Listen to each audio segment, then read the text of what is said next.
Alô, confrades, bem-vindo ao podcast Homem Realista. Eu sou Spider-Mosh. Estamos aqui com Comodoro. Boa noite, Spider. Tudo bem? Tudo certo aqui? E aí? Aqui tá chovendo muito aqui no interior de Pernambuco, mas tá tudo bem, graças a Deus. Bom, e hoje a gente vai falar de política, sobre o realismo e a política. Vamos lá, a primeira pergunta que foi pro Comodoro aí. Você defende os princípios realistas e conservadores. Fala um pouco o seu ponto de vista sobre isso. Vai lá, Comodoro. Beleza, Spider. Bem, o que eu chamo de conservadorismo real e não midiático ou falso conservadorismo, né? É senão grande parte dos princípios consagrados pela filosofia da real. Eu vejo que o conservadorismo e o realismo são duas compreensões da realidade muito próximas e ambas bastante prudentes em muitos pontos. O conservadorismo é propriamente tanto uma filosofia como um movimento político, né? A exemplo da escola norte-americana de Russell Kirk, né? A real, e aqui eu utilizo aspas, né? Em referência às comunidades realistas, está quase que restrita a uma filosofia de vida. Hoje, eu desejo que os princípios realistas sejam postos em prática, ou seja, eu pretendo inaugurar um movimento político, formando políticos realistas e também verdadeiramente conservadores. Por que eu digo isso? Porque os realistas, né, em geral, se opõem em grande parte ao Estado máximo e às ideologias socialistas. Eles são contrários às pautas LGBTs e feministas. São contrários às leis misândricas que oprimem o homem, colocando no papel quase sempre de criminosos em potencial, ao compasso que as mulheres são quase sempre colocadas em posto de santidade. São, na visão dos socialistas modernos, né, e também de grande parte das pessoas que se dizem conservadoras, seres angelicais, né, incapazes de cometer o menor crime que seja.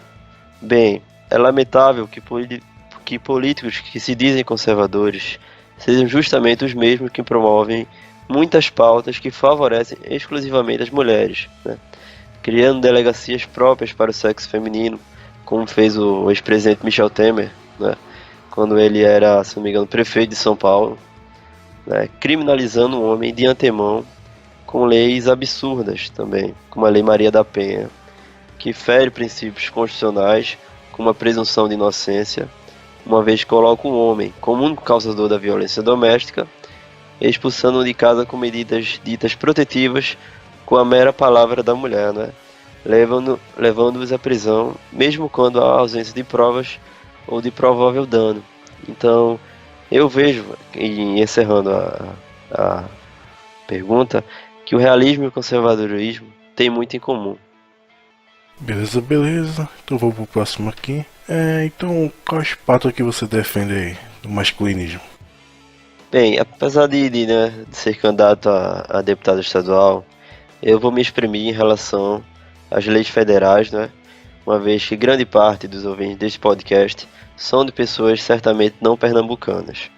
Então eu espero que os pernambucanos possam me acompanhar nas redes sociais para saber exatamente em que medida eu posso defender o Estado da desigualdade sexual e como eu poderei cooperar para a desburocratização do Estado, seguindo o compasso do partido ao qual eu sou filiado, que é o PSL, que é o partido do Bolsonaro, certo?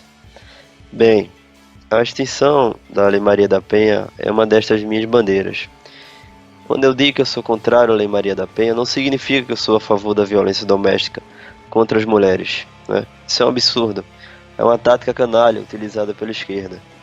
O Código Penal de 1940 já basta para punir as lesões físicas praticadas por ambos os sexos.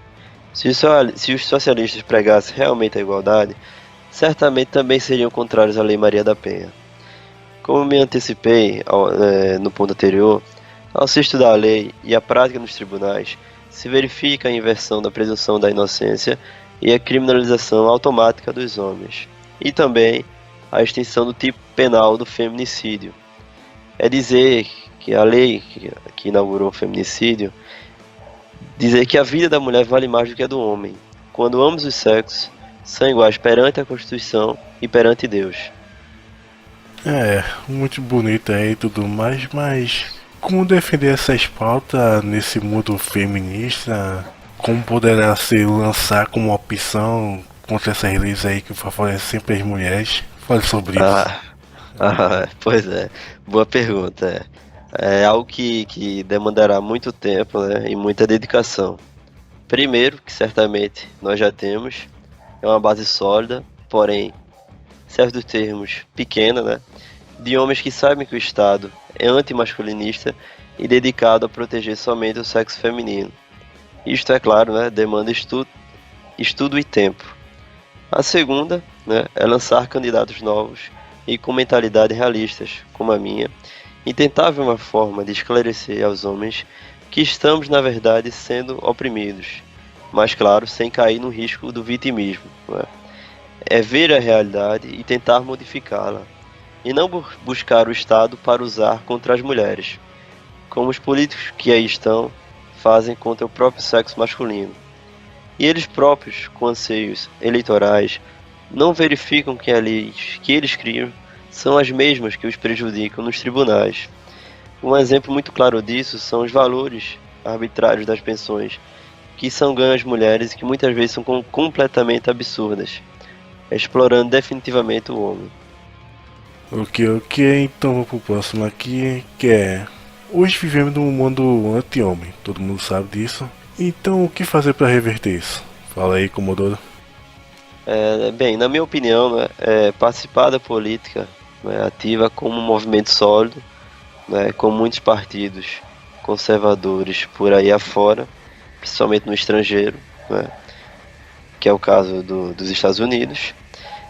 Eu, pessoalmente, não vejo a oportunidade no momento de criarmos um partido verdadeiramente conservador no Brasil, mas podemos entrar nos quadros dos partidos que aí se apresentam como sendo de direita política, como o PSL do Bolsonaro, né, como um partido novo, como o próprio PSDB, em certa medida, partido pelo qual eu fui filiado por mais de 4 anos, e eu, claro, por estar afiliado ao PSDB, eu segui o entendimento do filósofo Olavo de Carvalho, né, de adentrar em partidos socialistas fabianos, como é o caso do dito PSDB, para tentar mudá-lo de mentalidade aos poucos.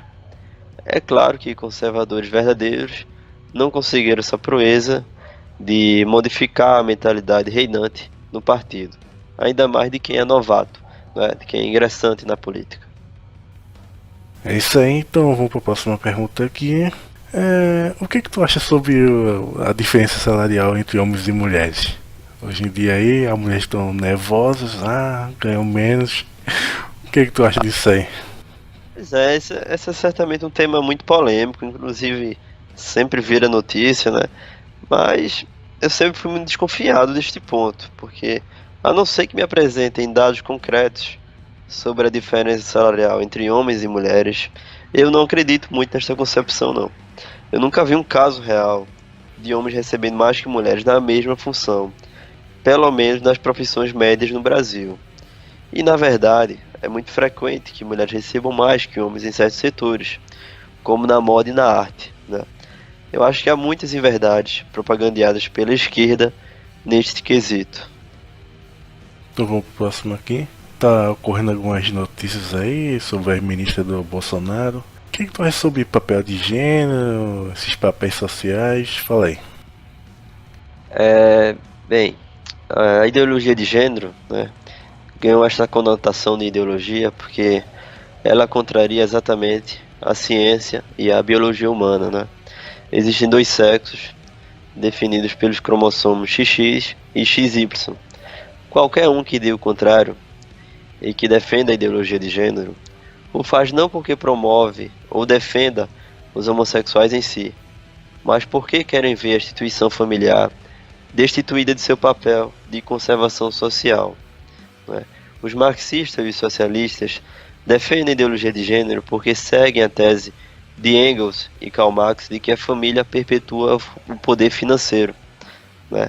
Para o Estado virar máximo, é preciso que a família perca seu papel conservador e basilar de uma sociedade sadia. Então vamos pro último aqui. O que tu pensa sobre as injustiças dos homens hoje em dia? Contra os homens hoje em dia, falei. Eu acredito que este ponto é basicamente, eu não sei se eu estou completamente certo, né, mas eu vejo que é combater, né, todas e quaisquer leis, e disso precisamos de mais políticos realistas, né? Uma andorinha só não faz verão, a gente precisa de um movimento sólido, né?